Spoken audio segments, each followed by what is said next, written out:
₹2,000 ನೋಟನ್ನ ಹಿಂಪಡೆದ reserve bank of India. ₹2,000 ಚಲಾವಣೆ ವಾಪಸ್ ಪಡೆದ RBI. ₹2,000 ನೋಟ್ ಹಿಂಪಡೆದ ಬಗ್ಗೆ RBI ಘೋಷಣೆಯನ್ನ ಮಾಡಿದೆ. ಗ್ರಾಹಕರಿಂದ ₹2,000 ನೋಟ್ ಸ್ವೀಕರಿಸಲು ಬ್ಯಾಂಕ್ಗಳಿಗೆ ಸೂಚನೆ ಕೊಟ್ಟಿದೆ. ಅಂದ್ರೆ ಸದ್ಯದ ಪರಿಸ್ಥಿತಿಯಲ್ಲಿ ಅಮಾನ್ಯೀಕರಣ ಅಂತೇನಾಗಿಲ್ಲ, ಬಟ್ ಮುಂದಿನ ದಿನಗಳಲ್ಲಿ ಇದರ ಒಂದು ಚಲಾವಣೆ ಮೇಲೆ ನಿರ್ಬಂಧವನ್ನು ಹೇರಲಾಗುವಂಥ ಸಾಧ್ಯತೆ ಇದೆ.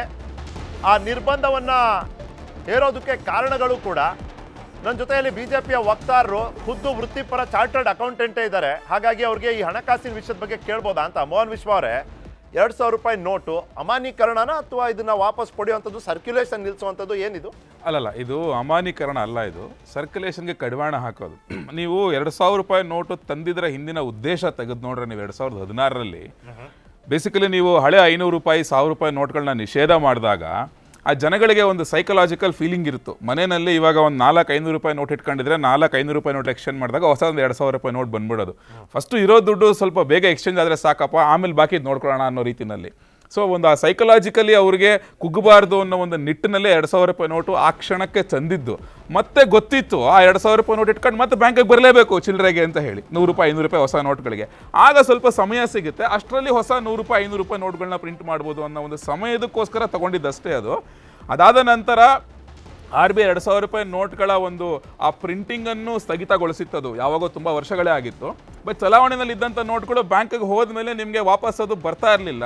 ನೀವು ATMಗೆ ಹೋಗಿ ಡ್ರಾ ಮಾಡಿದ್ರೆ ಬರ್ತಾನೆ ಇಲ್ಲ. ಬರೀ 500, 100, 200 ಅದು ಮಾತ್ರ ಬರ್ತಾ ಇದೆ ಕಳೆದ ಒಂದು 2-3 ವರ್ಷಗಳಿಂದ. ಆಲ್ರೆಡಿ ಸ್ಥಗಿತ ಆಗಿತ್ತದು. ಬಟ್ ಸರ್ಕ್ಯುಲೇಷನ್ ಇರೋ ನೋಟ್ಗಳನ್ನ ಹಾಗೆ ನಿಧಾನಕ್ಕೆ ವಾಪಸ್ ತಗೊಂಡು ಅದನ್ನ ಅಲ್ಲಿಗೆನೇ ಇದು ಮಾಡಬೇಕು. ಓವರ್ ಆಲ್ ಇರುವಂತ ಕರೆನ್ಸಿ ಸರ್ಕ್ಯುಲೇಷನ್ ನಲ್ಲಿ ಕೇವಲ 10.8% ಅಷ್ಟು ಮಾತ್ರ ₹2,000 ನೋಟ್ ಇರುವಂತದ್ದು. ಹೌದು ಹೌದು. ಹಾಗಾಗಿ ಅಂದ್ರೆ ಇದು ವ್ಯವಸ್ಥಿತವಾಗಿ ಓವರ್ ಪೀರಿಯಡ್ ಆಫ್ ಟೈಮ್ ಮಾಡ್ಕೊಂಡ್ ಬಂದಿರೋದು. ಈಗ ಬಾಕಿ ಉಳಿದಿರೋದು ಬಂದಿದೆ, ಗರಿಷ್ಠ ಮಟ್ಟಕ್ಕೆ ಬಂದಿದೆ. ಅದನ್ನ ಮತ್ತೆ ಬಂದಿದೆ, ಈಗ ನಿಲ್ಲಿಸೋಣ ಅಂತ. ಹೌದು ಹೌದು, ಅಷ್ಟೇ. ಓಕೆ, ಚರ್ಚೆಯಿಂದ ಡಿವಿಯೇಟ್ ಆಗೋದು ಬೇಡ, ಟು ದ ಪಾಯಿಂಟ್ ಮಾತಾಡೋಣ. ಒಂದೇ ಒಂದು ನಿಮಿಷ. ₹2,000 ಅಮಾನ್ಯೀಕರಣ ಅಲ್ಲ. ನಿಮ್ಮ ಬಳಿ ಇರುವಂತ ₹2,000 ನೋಟ್ಗಳನ್ನ ತಾವು ಇವತ್ತಿಗೂ ಬಳಸ್ಬೋದು, ಖರೀದಿಗಾಗಿ, ವ್ಯಾಪಾರಕ್ಕಾಗಿ. ಅದು ಇವೆಂಚುಲಿ ಬ್ಯಾಂಕ್ ಸೇರಿದಾಗ ಅಲ್ಲಿಂದ ಹೊರಗೆ ಬರೋದಿಲ್ಲ. ಅದು ಆ ಪ್ರಕ್ರಿಯೆ ಚಾಲ್ತಿಯಲ್ಲಿದೆ. ಅಕಸ್ಮಾತ್ ನಿಮ್ಮಲ್ಲಿರುವಂಥ ₹2,000 ನೋಟನ್ನ ಕೊಡಲೇಬೇಕು, ಅದನ್ನು ಚೇಂಜ್ ಮಾಡಿಸ್ಕೊಂಡು ಅದನ್ನು ಬಳಸ್ಕೋಬೇಕು ಅನ್ನೋ ಒಂದು ಆದೇಶ ಬಂದಲ್ಲಿ ಮಾತ್ರ ಅದನ್ನು ನಿಮಗೆ ಮಾಡುವಂಥ ಅವಶ್ಯಕತೆ ಇರುತ್ತೆ. ಸದ್ಯಕ್ಕೆ ಮುಂದಿನ ದಿನಗಳಲ್ಲಿ ಇದರ ಪ್ರಿಂಟಿಂಗ್ ಈಗಾಗಲೇ ಸ್ಥಗಿತ ಆಗಿದೆ. ಒಟ್ಟು ಸರ್ಕ್ಯುಲೇಷನಲ್ಲಿ ಇರುವಂಥ ನೋಟ್ಗಳ ಪೈಕಿ 10.8% ಮಾತ್ರ ₹2,000 ನೋಟ್ಗಳಿರುವಂಥದ್ದು.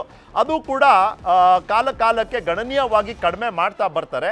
ಅದಕ್ಕೆ ಬ್ಯಾಂಕ್ಗಳ ಪಾತ್ರ ಒಂದು ದೊಡ್ಡದು. ಸದ್ಯಕ್ಕೆ ಇರೋರು ಬಳಸ್ಬೋದು, ಇವೆಂಚುಲಿ ಅದನ್ನು ನಿಲ್ಲಿಸ್ತಾರೆ ಅನ್ನೋದು ಈ ಒಂದು ನಡೆ ಮತ್ತು ಕ್ರಮದ ಮೂಲಕ ನಾವು ತಿಳ್ಕೊಬೋದಾಗಿದೆ.